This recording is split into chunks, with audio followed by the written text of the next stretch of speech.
86 Jeep and an 87 Toyota. Two mass-produced 80s vehicles you probably wouldn't have looked at twice if you saw them on the road back then. Except these days, a mint Grand Wagoneer like this one can easily sell for $50,000. And a perfect 80s Land Cruiser, and this one is perfect, with only 36,000 miles all in Southern California, can easily pull $25,000 to $35,000. How? The simple truth is that old SUVs are rapidly shooting up in value, and these two are leading the charge.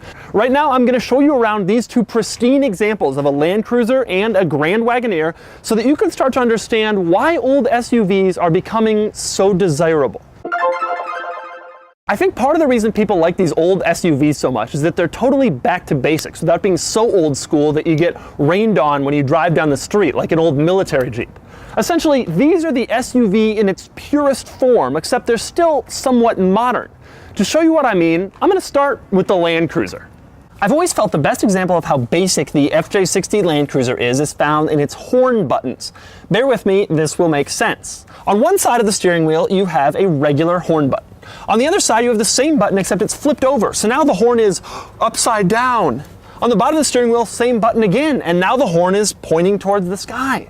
So they're inconsistent. In today's world, you could never get away with this, with focus groups and everything being engineered to precision and customer satisfaction indexes. But back in the 80s, when this Land Cruiser came out, Toyota was like, hey, they work. Why make 3 buttons? And they've carried that strategy throughout the entire rest of the car. On the door, there's no fancy, beautifully designed door panel with the finest materials. You got a door panel. You got your door latch, you got your window roller, you got your storage, you got your handle. It works. Why make 3 buttons? The interior air conditioning vents were easy. You wanted it closed, you twisted it closed. You wanted it moved, you moved it. It worked. Why make 3 buttons? In back, the tailgate couldn't have been easier to open. You wanted the top part open, push it, open the top part. You wanted the bottom part open, pull the latch, open the bottom part. There was no little clicker with power liftgate. There was no waving your foot under the bumper. It just worked. Why make 3 buttons? Toyota was mandated by the federal government to put in reflectors. So rather than carefully integrating them into some beautiful front headlight design, they just drilled them into the fenders. They did the same thing in back. It was effective. Why make 3 buttons? And then there was the grille. It wasn't some fancy design that looked the same across the whole model range because it's part of our corporate identity. It was 90 degrees straight up. It said Toyota on it. What were you driving? Toyota. It was basic. Why make 3 buttons? The Grand Wagoneer, meanwhile, is the purest original form of something else, the luxury SUV. Not many people realize this, but back in the day, the Grand Wagoneer was a true competitor to the Range Rover, an ultimate high-end luxury SUV. But when you get into a Grand Wagoneer, you don't get modern gizmos like screens and adjustable suspension and terrain response systems that cater to the driving experience to whatever surface you happen to be on, like parquet wood garage floors. Instead, you get cool, old-school luxuries. For example, you want wood? You got it. There's wood on the sides. There's wood inside the doors. Here, here, here, here, and here. There's wood on the dashboard. Wood hides the ashtray and the glove box. There's wood on the back. And more wood on the inside panel of the rear doors. And just when you thought they ran out of places to put wood, nope, there's wood on the rear spoiler thing and on the roof racks. But it wasn't all about the wood. One of the Grand Wagoneer's coolest old school features. You walk up to it and you want to put some stuff in the back, just turn the key and down comes the window. You can just toss it in. And then when you're done, you just put it right back up. There was a lot of cool stuff inside too, like 4 power windows, power locks, and power mirrors, all the way back in 1986. There were even power seats. And there was a multi-speaker high-end sound system before putting luxury sound systems in cars was even a thing. And let's not forget these ultra squishy, super comfortable leather seats, both front and back, that made you feel like you were riding on a cloud. There was a simple switch for four-wheel drive, so you didn't have to get out and lock and unlock the hubs like in other utility vehicles. And once you got into the cargo area, it was, of course, a beautifully carpeted affair with more than enough room for the family golden retriever. These may not seem like very impressive amenities, but trust me when I say that back in the 1980s, this thing was cutting edge. Back then, the only other utility vehicles people had were those big old Blazers and Broncos that they would use to go mudding on their property, or the National Park Service would use to go rescue stranded hikers. Not this thing. This was a true luxury SUV. But more important than the features and the equipment of these things, I think, is their appearance. Now, if you're not into SUVs, you're probably looking at them and thinking, well, these are just big old boxy things. Yeah, well, check out some modern SUVs and take a look at how similar they look.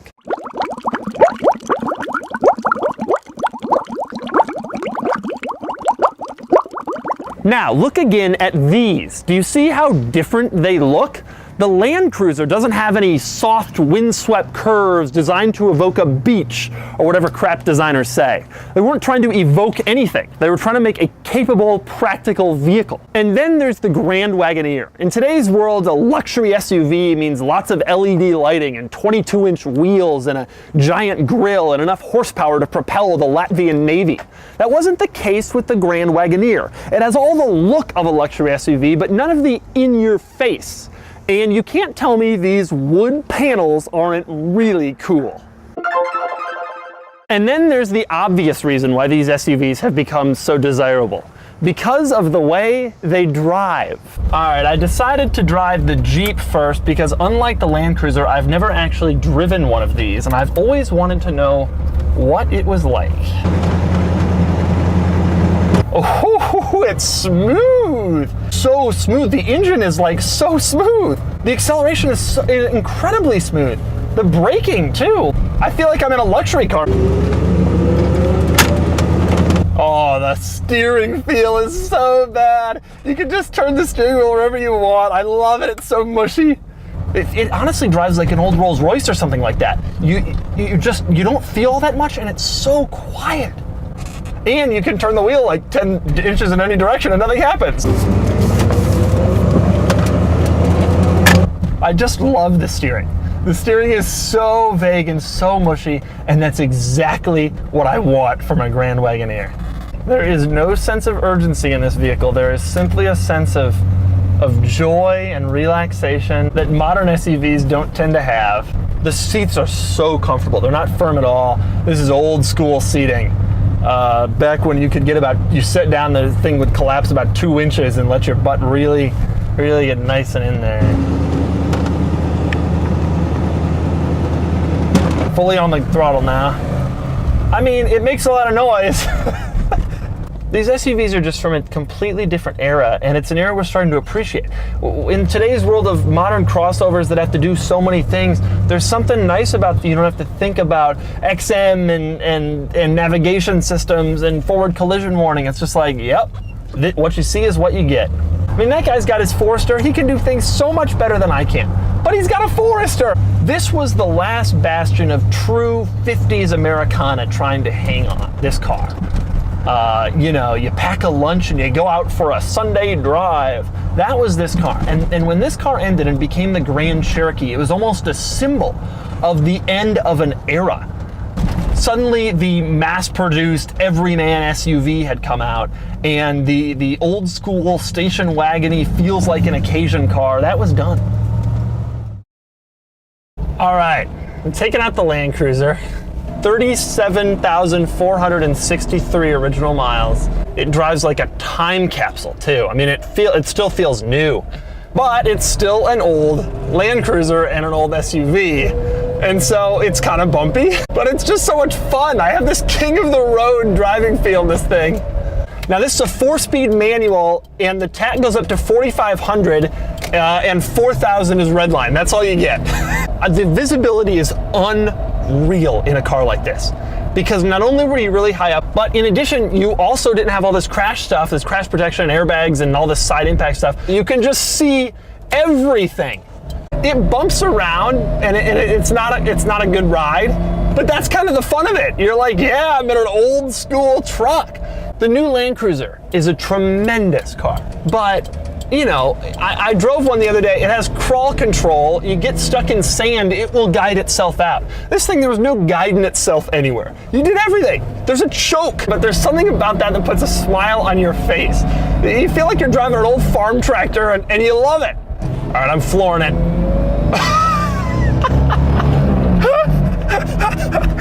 Oh, yeah, okay. That's cute. That's funny. Looking out over this windshield, you just feel so cool. It's an awesome experience. The new Land Cruiser offers a different experience, also an awesome experience, but this is different. You can't replicate this in a new car. In a modern SUV, it's too easy, right? The Land Cruiser, it's not easy, but it's fun. And yet it's practical. You don't have to get like an old 60s Corvette and you can't really drive it all that often. And this thing you can take around every day and it's like, yeah, that's my car. So now you might understand why the old SUV is experiencing a resurgence. They're cool to drive, they're cool to look at, they're back to basics, and you can put your whole family and all your gear in it. It's essentially a classic vehicle and a practical vehicle in one. And here's the best part, these are rentals. That's right, I'm here in Minneapolis and I've borrowed these from Maury's Heritage Car Connection, which is an exotic and vintage rental car arm of a couple of Minneapolis area car dealerships. But instead of wall-to-wall Lamborghinis and Bentleys, they have a Land Cruiser and a Grand Wagoneer, which I think is even cooler. Thanks for watching, and for more of my thoughts on old SUVs and their rise in value, don't forget to check out my column at autotrader.com/oversteer.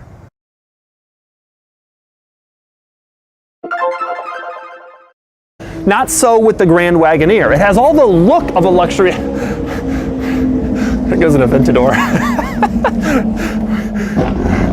We'll redo this line.